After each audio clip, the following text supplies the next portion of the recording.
Hey, guys, and otherwise, this is Jonathan O'Roseland. And I'm Noah, also known as Polyphonic, and you're listening to Horns and Wings, the podcast where we read through Saga one issue at a time. Yes, and we will finally answer the question, will we make a dragon come? Wait, sorry, no, that's our other podcast. You said this was the Saga one? Oh, that still works. Okay, that's fine. Let's dive in.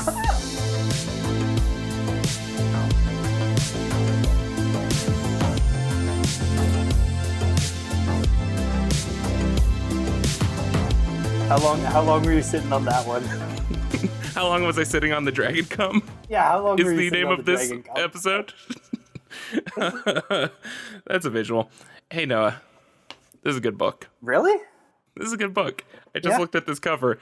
This is a good book. I love this cover. This, you know what? No joke. I think this is my favorite cover we've hit so far. It's definitely a cover that, like, it takes you a minute to realize what's going on in it. Mm-hmm. But when you do, it's really, really cool. Hey, let's not do that thing where we don't describe the cover we're talking about. I was gonna go as long as we could without describing it, actually. So it is a cover with Gwendolyn and Sophie, and they are inside of the mouth of one of these sort of gecko-y dragons. Yep. And we get, then it's kind of montagey. We get a giant lion cat face in the background and a tiny what was the Star Chopper? What was the name of the Star Whacker? Star Whacker? Yeah, Star Whacker. The Will's ship, and the most striking blue solid background. This is the platonic ideal of blue. It really, like, this is like those of you picture blue, you're picturing this color. The film Perfect Blue was just this cover for an hour and 32 minutes. I should figure out the hex of that. I thought you were talking about like witchcraft for a second, and I was really excited, but you were talking about nerdy color shit. You're a nerd. Fuck. You should like this shit. You got me.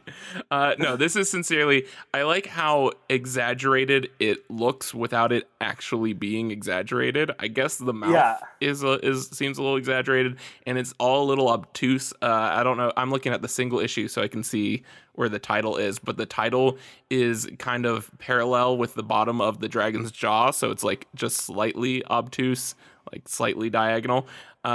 But it just fits so well. Yeah, it kind of actually looks like, without the title, it actually kind of looks awkward. I think this is one that looks better with the title. Oh, yeah, for sure. Yeah, no. Let me see if I can pull up one with the title. And then they have, in the corner, the bottom right corner, they have the chapter 26, and they also, the image is diagonal. Like, everything's diagonal is kind of off, and it creates the sense of danger, and I love it. It's so good. It also, like, feels like kind of like a poster. Oh, yeah, especially with I love the lion cat head in the background thrown in there. It's fantastic. It's good. All right, do we have any news, by the way? Do we have any news? I feel like we keep forgetting there's something we keep forgetting to talk about or something. They announced did they announce when the hiatus is ending? No. Oh, but this is something. I'm so glad you eventually got me there, because it's not news, but this is something I want recorded, and so I could come back and say, like, I fucking called it. But this is my prediction. Okay. For when Saga is coming back. Never. Never. Brian K. Vaughan has secretly been dead for 18 months. And, no, this is my prediction, and it is, we have a history of Saga doing weird pricing stuff. So there was a 25-cent issue at one point, which was a big deal to sort of get readers back on board. I don't remember what issue that was, though. 25? It might have been, but That could be it, which, you know, it would add even more to the confusingness of that issue.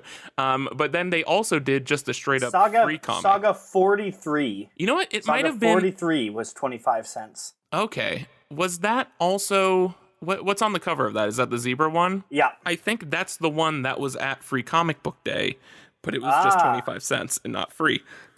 But this is my prediction Free Comic Book Day coming out in May. I don't think the solicitations have come out yet for May. Like, we've been watching because it's usually like, 4 months in advance or whatever. But my prediction is that Saga is going to come back. If not on Free Comic Book Day, I do think it's going to come back with just a super cheap, super inexpensive issue. But Free Comic Book Day seems perfect to get people back on board. Yeah. If it doesn't, we should pick something else up. We should each pick up a Free Comic Book Day comic or something like that and do a Free Comic Book Day bonus episode. I would love that. Yeah. Or a Free Comic Book Day live stream. That would be great. I would love to do something that so everyone that can people aren't going out and getting comics. They can stay at home and listen to us. You know what? I think it was. This is the most niche thing, but I'm pretty sure it was just announced that Mark Waid, famous comic book writer, love his Daredevil run, is becoming the publisher of whoever did the Inkle, Mobius, and what was it? Jodorowsky? Who did the Inkle? Anyway, it was Mobius is the artist for that. And it's like this crazy, well, actually it's very Saga-y. It's this crazy nonsensical French sci-fi book that has 1 million volumes. I've never heard of this. Oh, dude, it is peak comics. Fucking dope. I would not be surprised if it was one of the biggest influences on Saga. But Mark Waid is coming back, is writing a sort of spin-off or continuation or something that's going to be one of the Free Comic Book Day things. So that might be worth checking out. We'll look into our options here, but I like that one. Yeah. That seems interesting. But we'll do something for Free Comic Book Day. Yeah. Celebrate comics. We'll send all of you a free comic. Go ahead and do that one, Noah. We'll send all of you directions to your local comic store where you can go pick up a free comic. No, that's even too much. I don't want to do that. We'll send you guys directions to Google where you can look up your local comic book store. Teach a man to Google. He'll comic for life. Hey Noah, let's talk about this damn comic. Yeah, what's do you want to take this or should I? Yeah, here I'll start us out because I don't know why. I just didn't think about it before I said it. All right. But I do want to point out again, this might be the opening sort of that's true. Yeah. Thing for no splash. Is no splash. Yeah. So that might be this volume's thing. I was trying to figure out what this volume's thing is. It might just be no splash. Does this issue even have a splash at all till the end? I want to say it's got the last one's a splash, but there's a lot of semi splashes, but also there's a lot that goes on in this. So we start out with a man with Darth Maul horns in a black ski mask, saying in broken language, "You emptying money now," and what I can only describe as a wacky waving inflatable arm flailing tube man. Yep. But living. This green flimsy person alien thing says, "Please don't kill me. I got a family to take care of." And we're witnessing a convenience store robbery. And then we see that Marco is in the convenience store. He tries to reason with the man because he recognizes he's a fellow horned person. And we get some blue language, which I will translate after the scene. But he comes up to him non-threateningly, tries to talk him down. Green Man runs out, screaming. Wacky waving inflatable arm flailing tube man. Thank you. Comes out screaming. And Yuma notices and curses under her breath. And so it's Marco trying to talk the guy down. Guy doesn't buy into it. He shoots a big blue blast of energy out of his sort of shiv knife. And Marco dodges it, punches him in the face, punches him again, punches him again, punches him again. The background turns red. We get Marco's shadowy eyes. Yep, scary Marco. Until Goose walks out of the bathroom, saying, "The heck are you doing?" Marco realizes he doesn't know what he's doing, and Prince Robot says, "Well, don't stop," because that guy might go to the constables with this information, and we need to kill him so he doesn't turn you in. Marco refuses. Yuma says, "Don't worry about it. I'll go ahead and erase the surveillance footage." And as everyone else leaves the gas station / convenience store, Yuma finds in the guy's inner pocket some familiar, reflective, candy bar looking things. Yeah. That we know is Fade Away. And that is our opening scene here. And I guess should I translate what we're getting here? Yeah, let's get what does Ak translate to? Where is that? AHK when he gets punched in the face. I'm guessing it's just that actually is Esperanto for no thanks.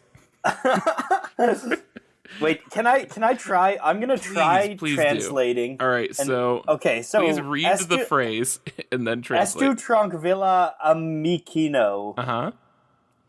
Are you tranquilizing? Yes. Armadillos. Yes, that's it. What's the next one? Nefaru Ion Stilton. Yeah. We don't want to hurt you, or I'm something like that. No, it's please don't tranquilize my armadillos, but keep going. All right. And then he turns and says, "Attentu la proprian afiandar aferoin perdanto." Perdanto must mean like lose something. It's like pay attention, or you're gonna lose your head, or something like that. How did I do? Ooh, bizarrely close on that one. He said, "Don't lose your aardvarks."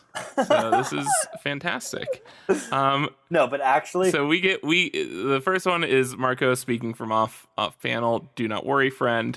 Do not do anything stupid. Okay. And then where you said something about lose, it's mind your own business, loser. Oh, all right. And then he says something. I'm a veteran. Okay. And then something Q Zorgas.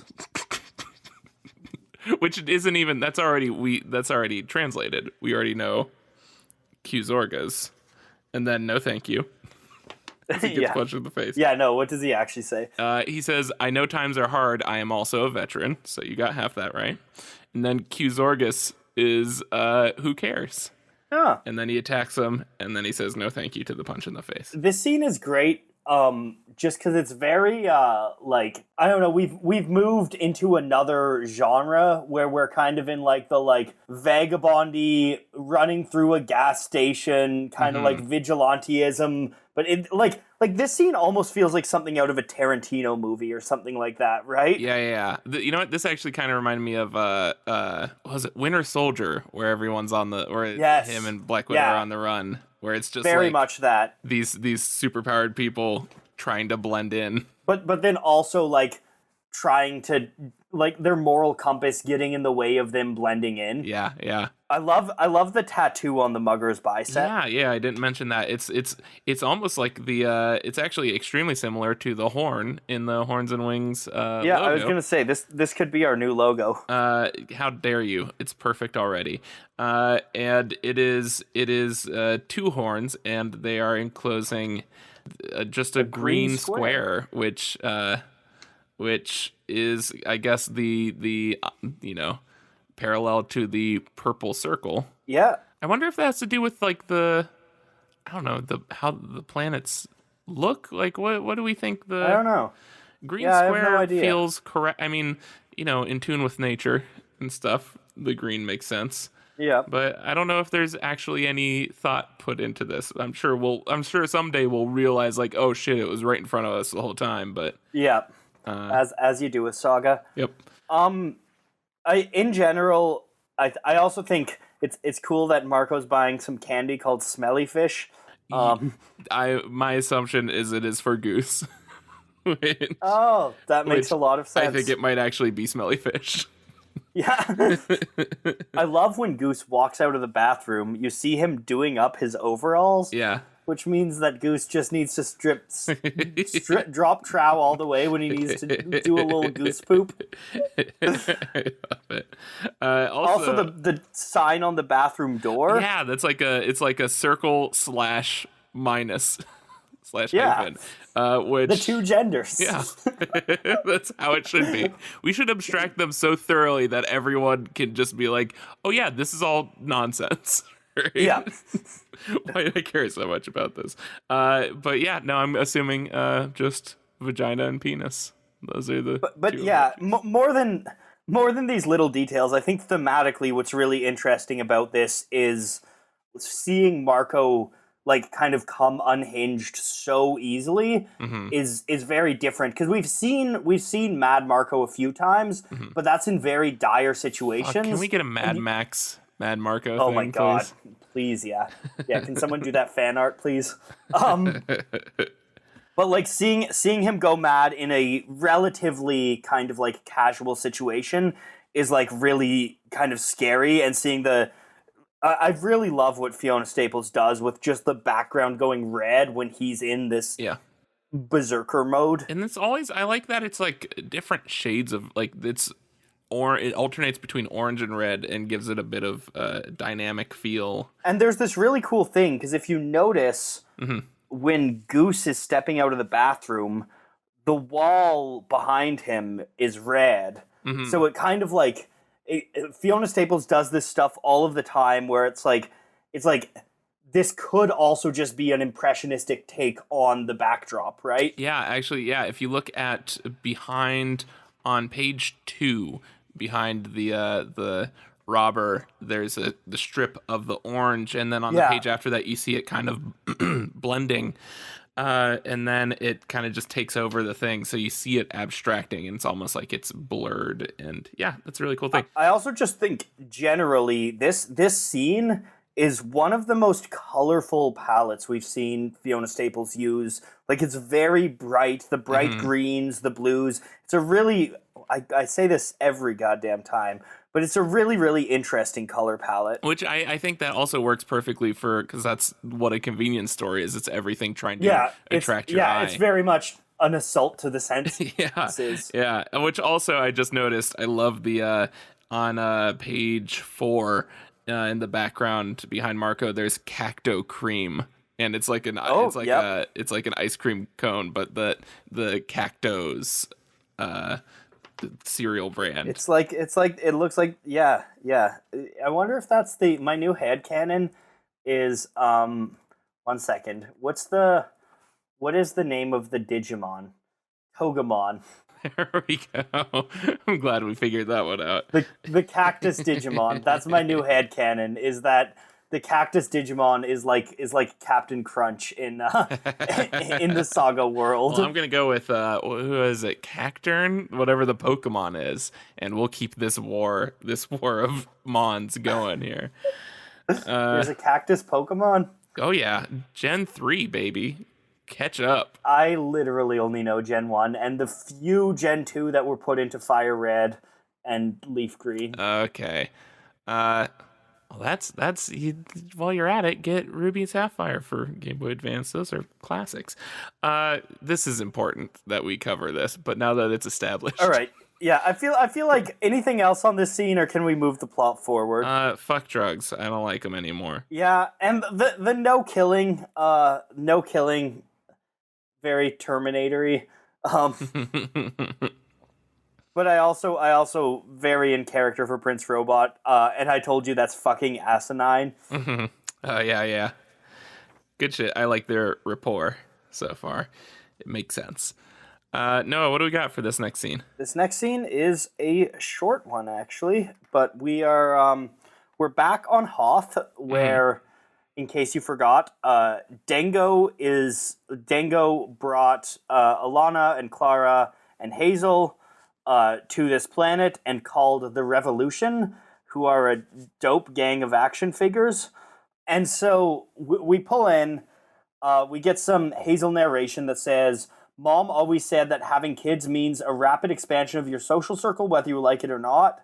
Every day pulls some strange new somebody into your family's orbit, and you just hope they end up doing more good than bad." Which will be the case for the Revolution, right? Yeah, These definitely. are really going to help the situation. As Hazel's saying this, we see the Revolution kind of arguing and, well, not even arguing, kind of just like the Snake Man is telling people what to do, and then we cut back on an adorable shot of Hazel looking outside from inside the rocket ship tree. So Alana is like freaking out that the last revolution are here, and she says they blew up a daycare, and Clara says that Alana says they blew up a daycare on landfall, and Clara says they stormed a concert hall on Wreath and decapitated every civilian inside. And Dango is saying, is kind of defending them and says they only use asymmetrical tactics because their opponents are so powerful.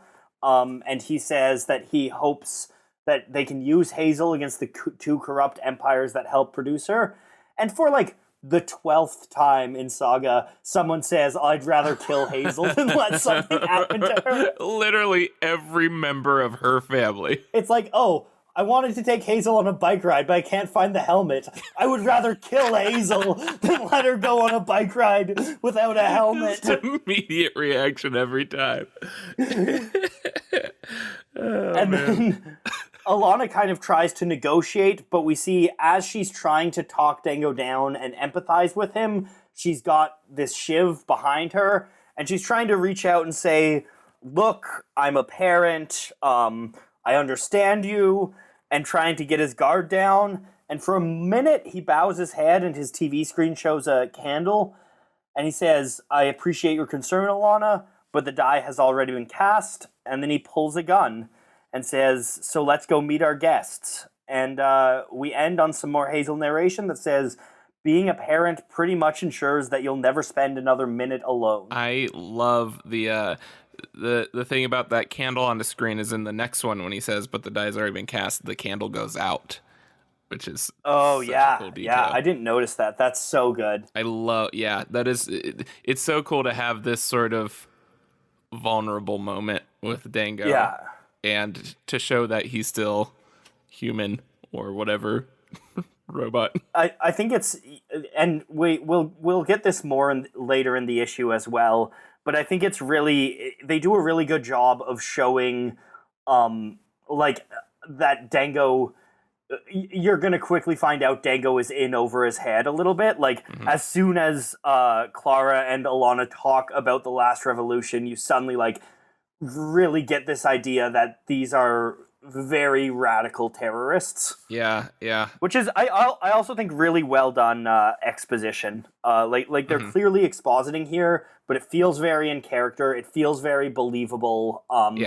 And in one panel, the fact that you have both Alana and Clara condemning them and condemning acts that they did on each respective planet, when you know how kind of diametrically opposed these forces are, it teaches you to be really scared of the last revolution, right? Because you're like, if both sides hate them and if they're murdering indiscriminately, this is a scary group. Yeah. And also, I just want to point out interesting thing I just noticed. Something we've talked about before is how the background will just drop out and it'll just be white. Yeah. Which I think we get that 3 different times this issue. Which is something we got, it was like 3 times in all of volume 3 or something. Yeah, that's true. But yeah, the first 2, we got one in the grocery store, and it's those sort of crowded shots that like those wide shots, except for one later. So that should be interesting. And this one is a really powerful one because you see. It's kind of this wide shot of Alana and Dango talking, and Alana saying, I'm serious. I understand you, Dango. Yeah, which gives it this feeling of it's just them, like everything else fades away. Hey, fade away. This is a very well acted scene here, too.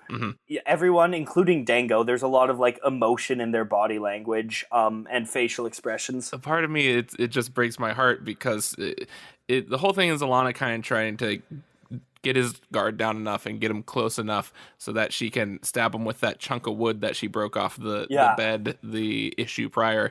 But part of me is just like, no, just be friends. Don't do that. Well, it makes sense, and it's absolutely the right thing for her to do, but like, no. This is the thing, too, is you like, I think it's cool that you it's hard to tell whether she actually feels this way or she's just trying to like comfort him enough that she can kill him. Yeah, and also that was the last thing she said in that one scene in the last issue is she's gonna act because she's an actor. Yeah. But this does feel very logical and sincere. It feels like it's coming from a real place. But yeah, I'm sure all this will go well. Naturally. Everything always goes well in Saga. It's such a happy story. And if it doesn't, I swear to God, I'm going to kill Hazel. I'd rather kill Hazel than for everything to not go well. It's really losing a lot of its gravity when you do it every other issue. Oh boy. Hey Noah, you know this is great. Hey, watch what you're saying, or I swear to God, I'll kill Hazel. Oh, but seriously, if you take that tone again with me, I will kill Hazel right now. Okay.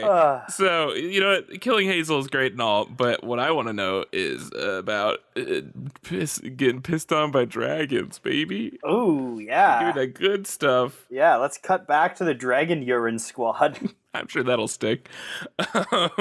So we get what's close to a splash. We get a very collapsed. Not a splash though. Not a splash. Which, you know, as long as I get that splash of urine, baby, I'm all about it. So we cut back to the battle going on amongst all the different dragons and the Bran, Gwendolyn, Sophie, Lion Cat, and Sweet Boy, and they're losing to the dragons, believe it or not. Gwendolyn's sort of caught in one of one's teeth by her cape. She's trying to find the gunpowder in the Will's what is that, satchel belt thing, but it's all receipts and condoms in there. And then Sophie has an idea with Gwendolyn's translating pendant. Try pairing it with one of the dragons. And Gwendolyn says that's absurd. They're mindless beasts. And Sophie points out that they have brains the size of bathtubs. Finally, the Bran points out, it says the lady with the talking cat. Just fucking try it. And she begrudgingly does. And then Sophie yells, "Everyone be friendly." And all the dragons stop and stare at her, surprised. She apologizes for hurting them. They're just trying to help a friend. We don't want to hurt you guys. And the main dragon says, "Oh wait, how's this voice go? Oh boy, how's dragon voice go?" Like a southern belle on a hot porch. "We are not guys."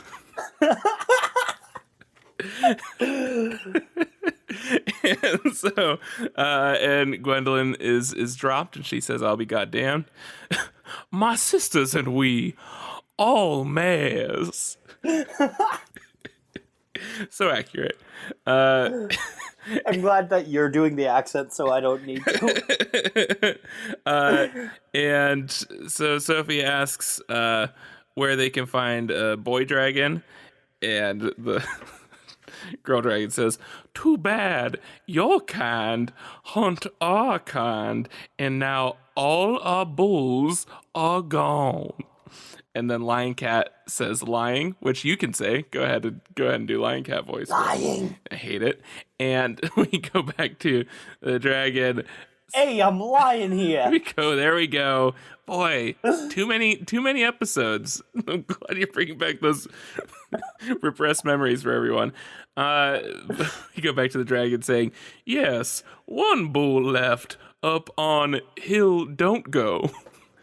But he is very, very unkind."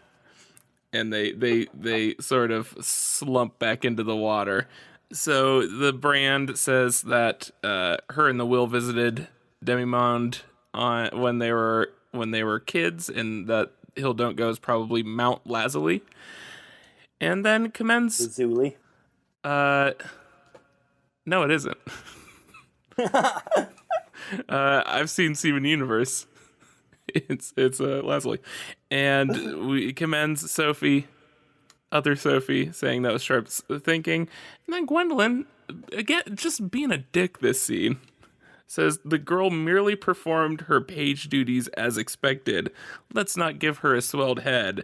And we get a close up of Sophie, kind of like resentfully staring at Gwendolyn, but we realize that it is through a scope, Ooh. like a sniper scope. Ooh.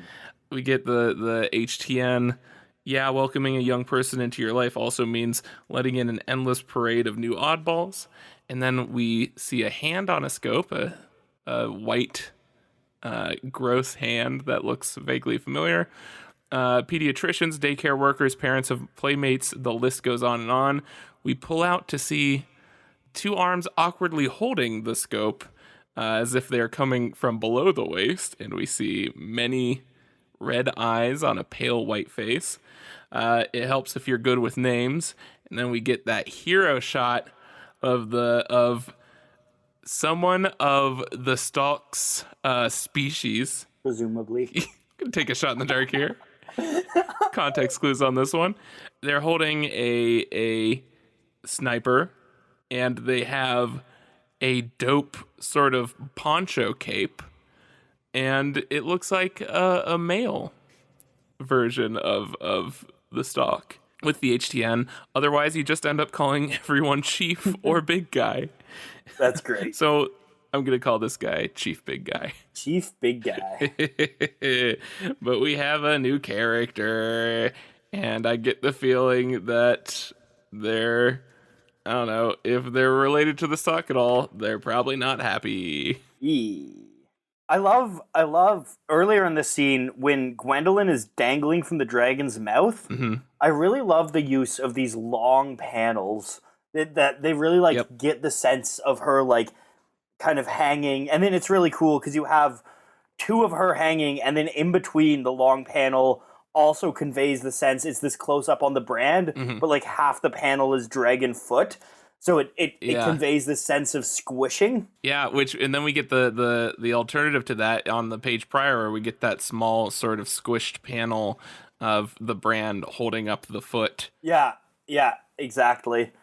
Yeah, I think there's a lot of really cool use of panel here. Even Sophie yelling everyone be friendly, mm-hmm. horizontally goes to the end of the page. It doesn't have gutters beside it. Mm-hmm. So it really cuts through the middle of the page. Yeah. Also, this is one of my favorite things. This is I love Sophie. I love the solution to this problem. And again, just that very Saga thing of this solution makes perfect sense. Of course they can talk to fucking dragons. But it still surprises you and it still delights you. The thing is that Sophie rolled really high on her persuasion check. That's very accurate. But yeah, so Sophie, also shout out to this. It's one of those things that makes me realize as a reader, oh, I'm shitty for not realizing this as an option too, because we're literally in this scene. We see Lion Cat who can talk and who is sentient, and it's just of course you can do this. And shout out to Sophie for being the one, even though she's a child, being the one person here just even considering a non-violent solution to this thing. And I think it's cool that in a story that's all about non-violent solutions, that we actually see a conflict completely resolved in a non-violent manner through communication, right? Yeah, I love it. This book sticks to its guns. Sophie is so badass too. The scene where she's standing staring down the dragon. Oh yeah, that's really cool. And I like the sort of, I like when things have that sort of whited out look, as if there's mist between them. Oh, That's so good at adding scale to a thing that you can't see through all the moisture in the air. But even down to the solid black outlines are more grayed out than the solid black outlines on Sophie in that panel. It feels like it's a lower transparency. Yeah, I have, just because of a book that I've always wanted to do, a comic I've always wanted to do, I've become obsessed with how to properly do scale in comics. And Ooh, you that want to is do a comic about a big thing? I want to do spoilers. want to do a comic about a big thing. I love comics about big things. Fards and exactly. But yeah, no, that's such a cool technique, and it never occurred to me how smart it is to do that, like sort of whiting out even the outlines, which feels like that's not a thing that exists in reality, but it's cool to see that applied to it. Really cool. Well, that's also like one of the advantages of digital painting, right? Like that's something that is you could still do it, but it's exponentially harder to do like physically rather than digitally. Yeah. Because then you have to use a gray instead of a black, and you just can't. It's hard to find the right gray. You can just whereas digitally you can just kind of slide around the, like the hue. Saturation. Yeah. I wonder. I would love to know more about Fiona Staples' coloring techniques here. And I would love to know more about anything about Fiona Staples and how she's so fucking talented. But something like that, because my assumption is that she just has the dragon on a separate scale or a separate layer, and just sort of adjust the whatever appropriately. But for all we know, she could also just be doing it by hand because she's smart and cool. I don't put it past her. Yeah. And also, there's a cool spider guy. Yeah. Oh, yeah. Chief Big Guy. I also think it's really cool the lettering on the dragons. This is another. We see some more a rarity. Some different lettering and different speech bubbles. The dragon's speech bubbles are very thick, and their lettering is very kind of like that thick southern drawl, raw and animalistic. Yeah. No, it's which gives it a sense of like they're just yelling, which I really like. Yeah. But yeah, it's very scratchy, and it really demonstrates like they don't talk often. Also, Gwendolyn's whole outfit is just like tinted yellow now, which is really gross. No, I noticed that in the one panel where she's using the pendant, I was like, wait, why is there like an off-white? Has that always been the case? And I was like, oh no, that's right, my kink. Yep. We did another one, Noah. You want to go next scene? Yeah. This another quick one for me. God damn it. So we cut to space where we see the Dragon Skull ship from behind, and then we see Marco kind of moping, and Yuma says, "Cheer up, beard of sorrow. We're gonna get your family back." And Marco says that he doesn't care about rejoining his family. He just wants his family to be safe. And he says, "I'm sick, Yuma. No matter how hard I try to quit, I'm obviously addicted to the very thing I've taken an oath against." And Yuma says, "You mean violence?" And Marco says, "It's not just beating up the mugger. He also lashed out at Alana physically, and he says it was horrific, unforgivable." He says, "If I can't be trusted around the love of my life, why should I be allowed near HAZEL again? Whatever inside of me is..." And Yuma is turned and staring to the distance and says, "Like the ink from some ancient sea creature, it's so perfectly black out there, you can almost taste it." And then Marco rages and says, "Are you high?" And Yuma kind of cowers and says that she got the drugs from the thief you stopped.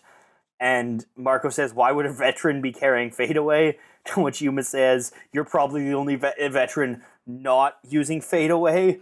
Marco kind of accuses Yuma of pushing the drugs on Alana, and Yuma says she leapt at them with open arms.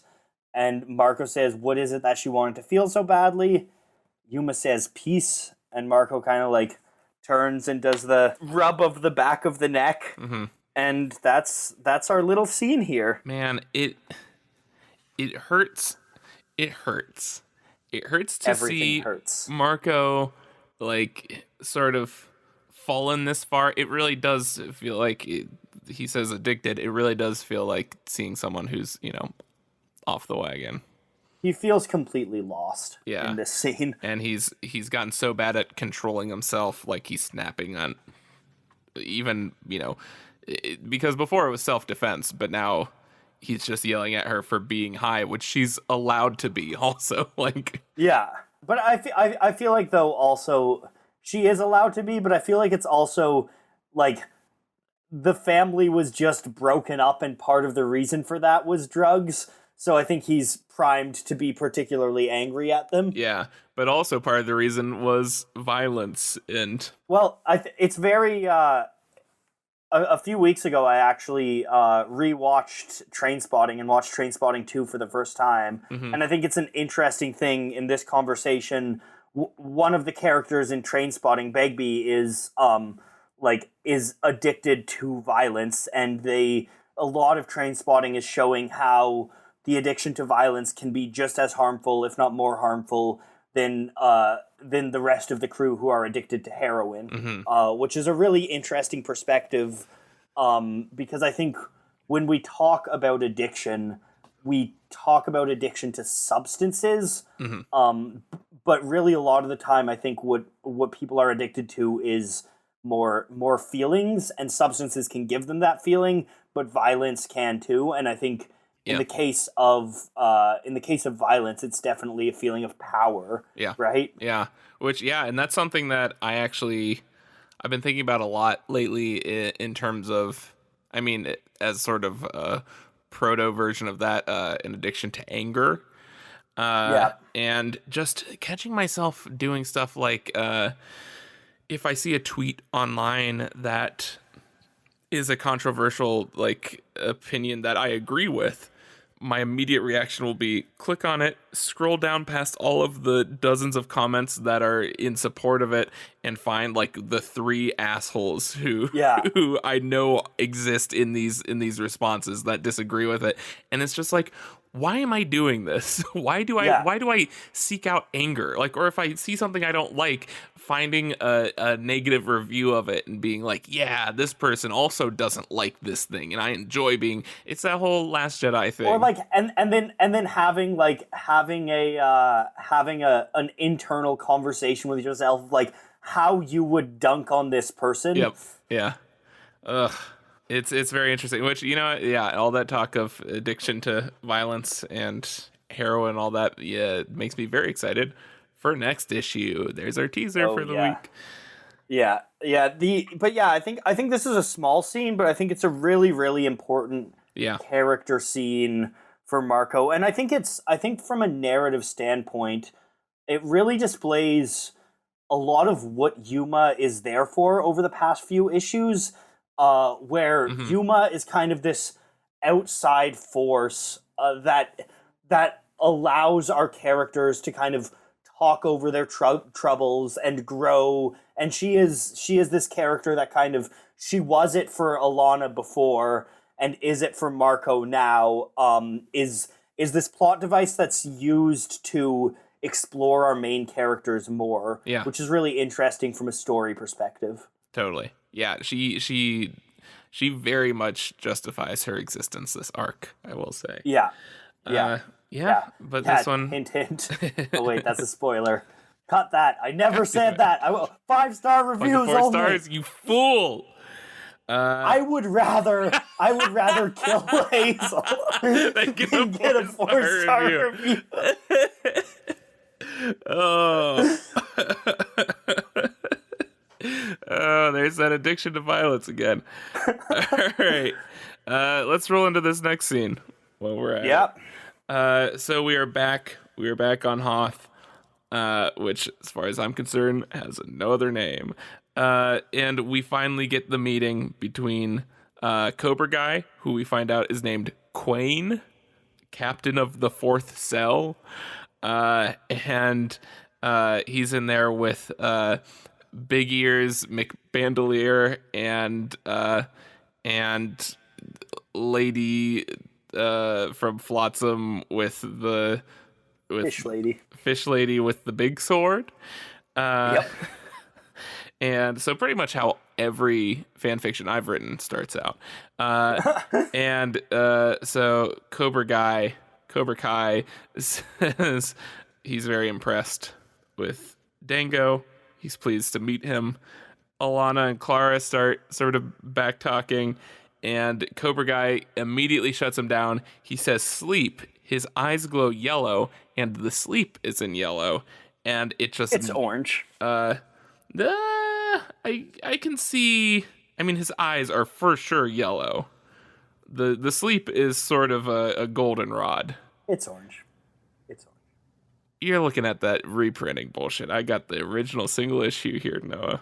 I'm gonna prove to you that this is orange, but keep going. With Photoshop's really good pinpointing of what colors are. So we have they get knocked out by him just saying sleep and his eyes growing yellow, and Big Ears McBandolier checks baby Hazel and says the horns are legit, so are the feathers, and he can't believe it, but the brat's the real deal. So the Cobra Guy is talking plans. Quain, Cobra Kai. Quain's talking plans with Dango until Fish Lady points out, and her name's Julep, points out that the crying robot baby, it's got the colored screen, and she points out that's the princeling. And so this must be the guy who assassinated Princess Robot. And the Cobra Guy says, Dango, is that really the case? And Dango starts to sort of timidly explain himself, saying this is only supposed to be about the hybrid girl, and is interrupted by Quain hugging Dango, saying, come here, you magnificent bastard. You struck a blow to the heart of the most wretched monarchy in the long history of wretched monarchies. And he says, brother, you and I are going to do wonderful things. And the voiceover explains as Dango looks down at unconscious Alana, he's realizing that Alana was correct. That maybe he can't trust these people, which is very interesting because this is like the first sign of kinship that he's getting. But the voiceover says, how could he have forgotten everything he learned as a father? Which fucking hits hard. And yeah, that's that scene. I sent you a picture. I want you to look at your phone. Oh, at my phone. What color would you describe that as? Yellow. Okay. Good to know. Yeah. First of all, I think it's cool that we're seeing more colored voices. Is this yellow, what diversity orange is? Magic. Yeah. And I think it's really neat too when he says sleep. The lettering on Clara's is really cool. It kind of starts big and then fades into a little speech bubble. And it like shows the path of their falling too, yeah. So you get that they're falling. It's just I'm just pumped to see it. It seems like a new kind of spoken magic, which is really fucking cool. Yeah.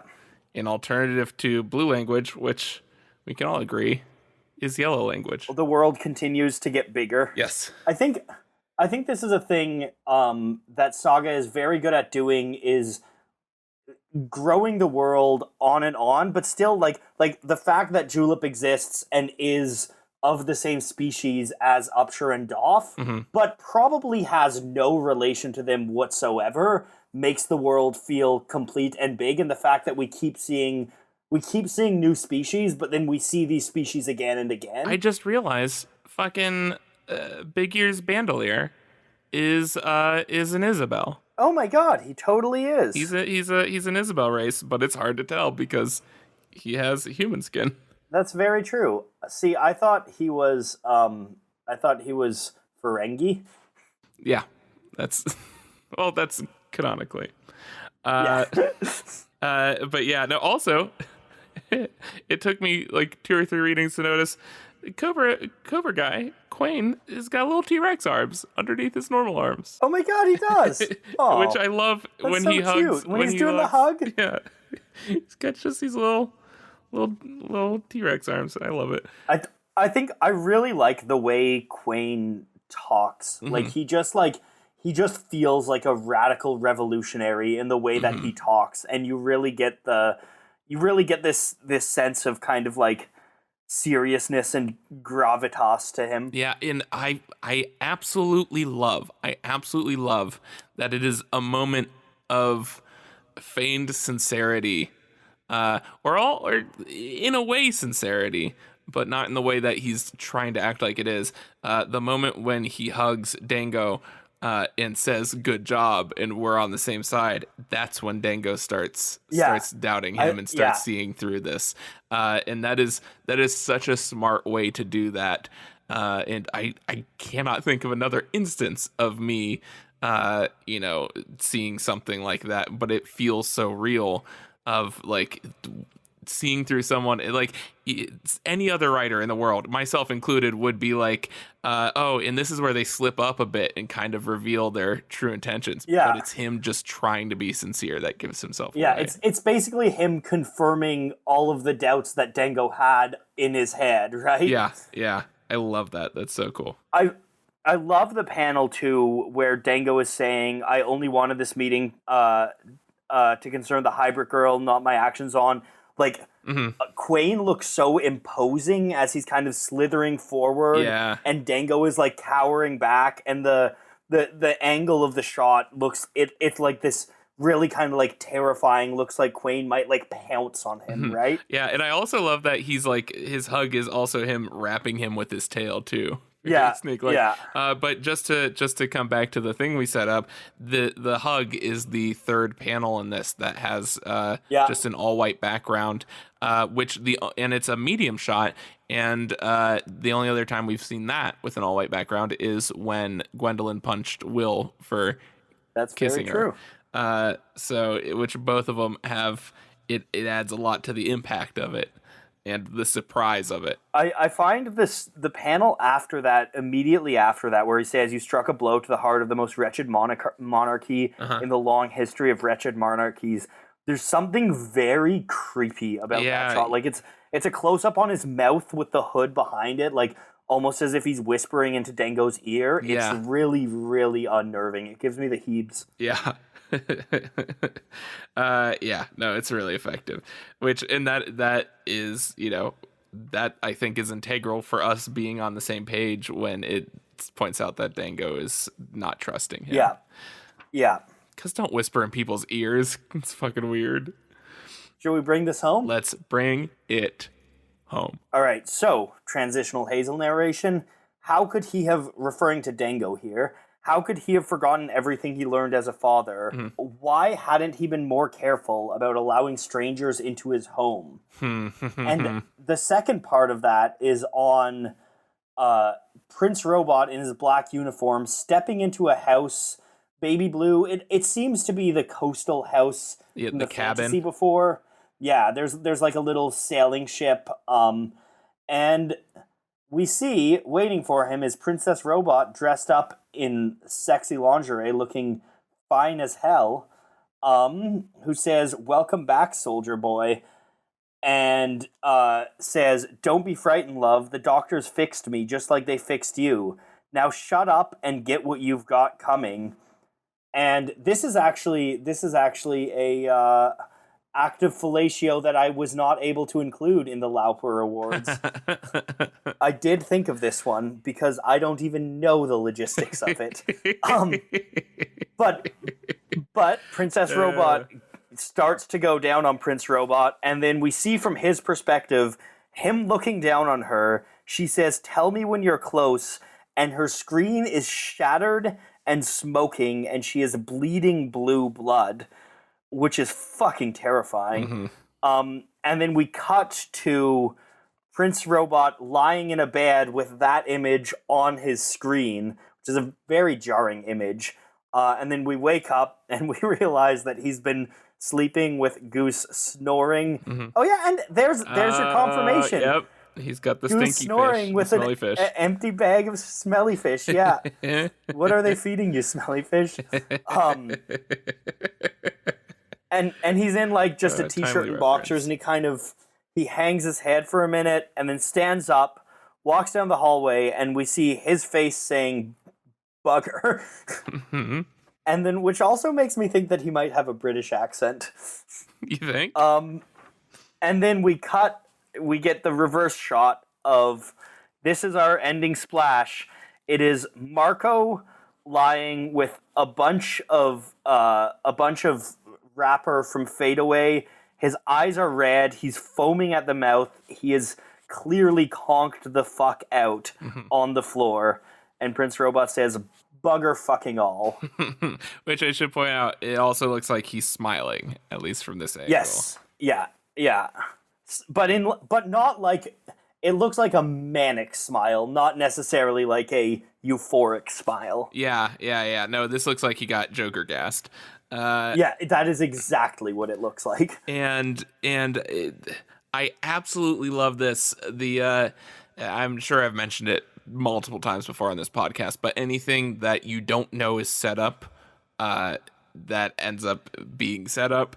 And I love how the last we saw Marco, it was him saying, what is it that she wanted to feel so badly? And Yuma saying peace. And then we get that shot of him where you assume it's him considering like, oh, maybe I should forgive my wife for using this drug because it makes sense for her. But it's actually him considering using it himself. Yeah. And it makes so much sense, but it's still such a shocking splash at the end.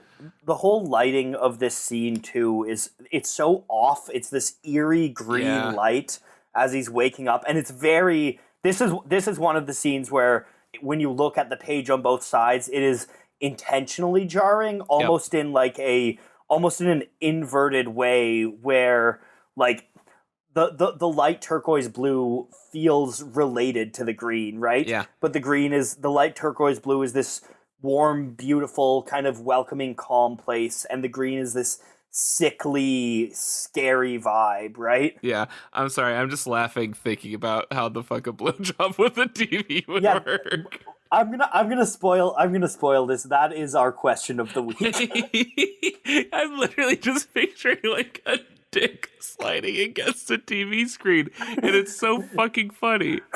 Like, it's just like banging against. Yeah, like it's not even, because I think the assumption here is like, oh, there's something like like just suspension of disbelief. She's giving him a blowjob, but I refuse to suspend.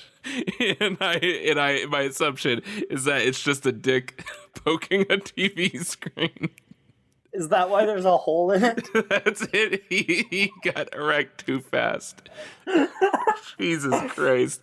I love this. I think it's cool that this is a quick jump, a very drastic jump, but I think we're getting more inspections into Prince Robot's trauma, and we're starting to understand him as a character that like when you look at it, between like he clearly has PTSD from the war, and then he comes back, his wife has a child, his child is immediately kidnapped and his wife is killed while he was recovering from a traumatic injury, and then kind of like fell into a spiral of addiction. It's like this character has been through some shit, and I think that Brian K. Vaughan really is quick to remind you that this is a character dealing with intense trauma. I mean, I would argue that this is one of the most psychologically revealing issues for a lot of characters that we've seen yet, like between him... Yet being the operative term. Yeah, again, teaser for next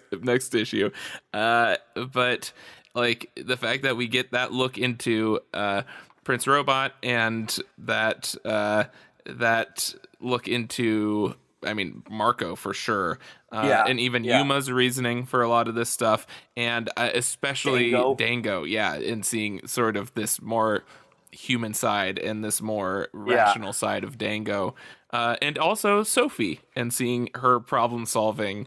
That's true. This has been a very character buildy issue, which is character heavy issue, which is buildy, interesting because it's buildy. It's also done it with a decent amount of action and intrigue and a pretty good pace too. Yeah. No, this is like in my notes aren't very extensive for this one, just because it's one of those ones where it's like it's continuing a lot of the scenes from earlier issues, so I felt like there's not as much to talk about.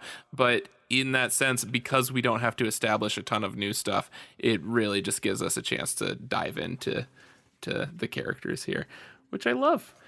And it's a good one. Yeah. Noah? Another great issue. Any last thoughts on the scene, on the issue as a whole? Hold on. You're talking to me like I'm Hazel here. Are you about to murder me?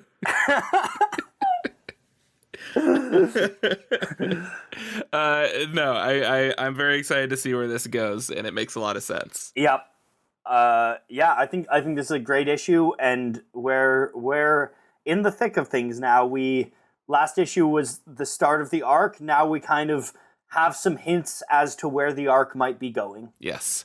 Favorite moment? Oh, there is no contest here. On the second last page, Goose sleeping with his smelly fish laid on him, snoring.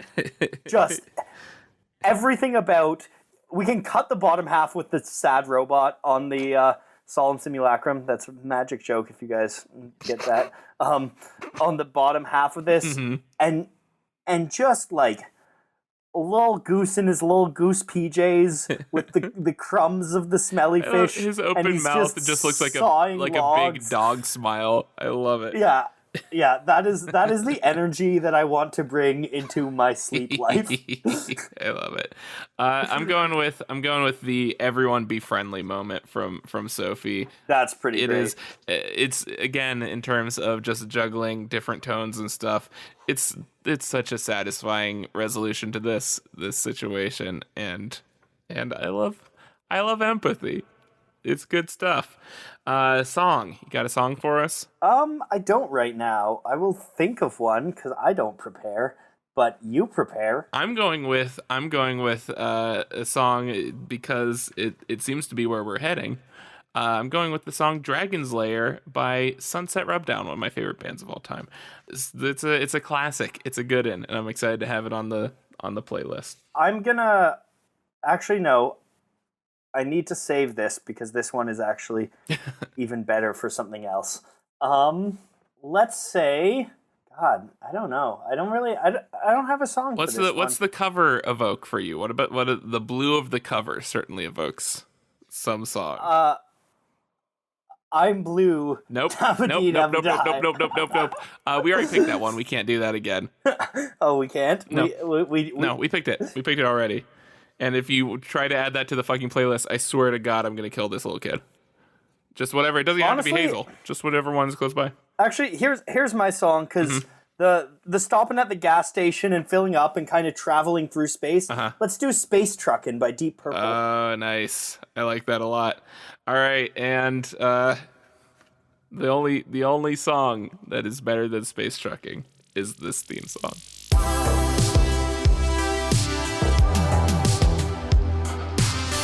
Noah, hey. What was our question? What did we say was the question? What are the mechanics of robot fellatio?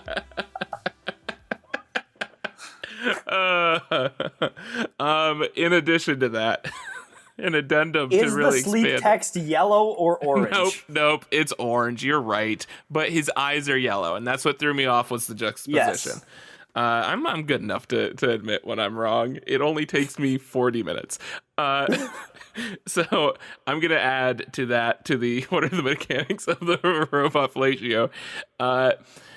Which character, talking about the psyche, diving into the psyche, this issue, which character do you feel you understand most thoroughly so far?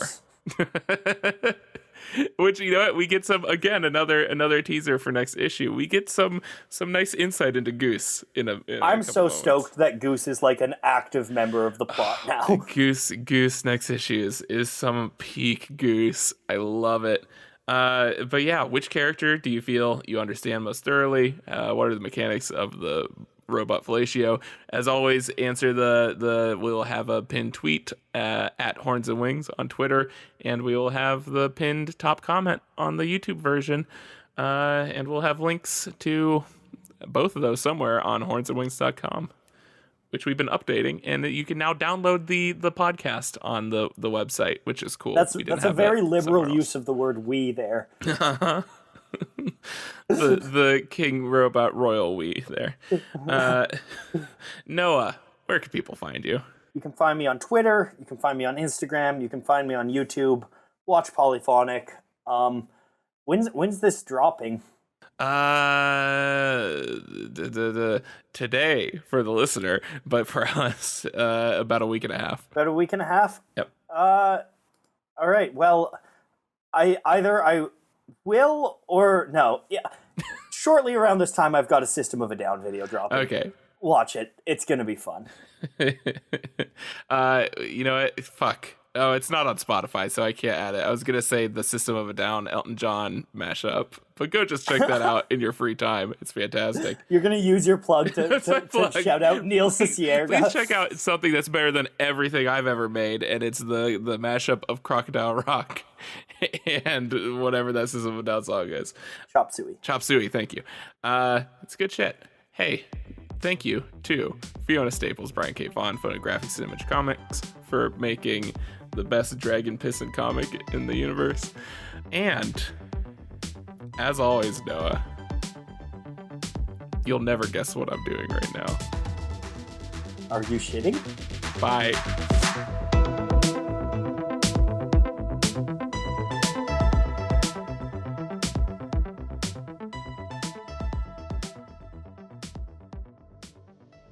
I hope you're not, because I haven't heard any movement, and this has been an hour-long podcast. Oh, you've heard a movement, all right. Okay. Okay.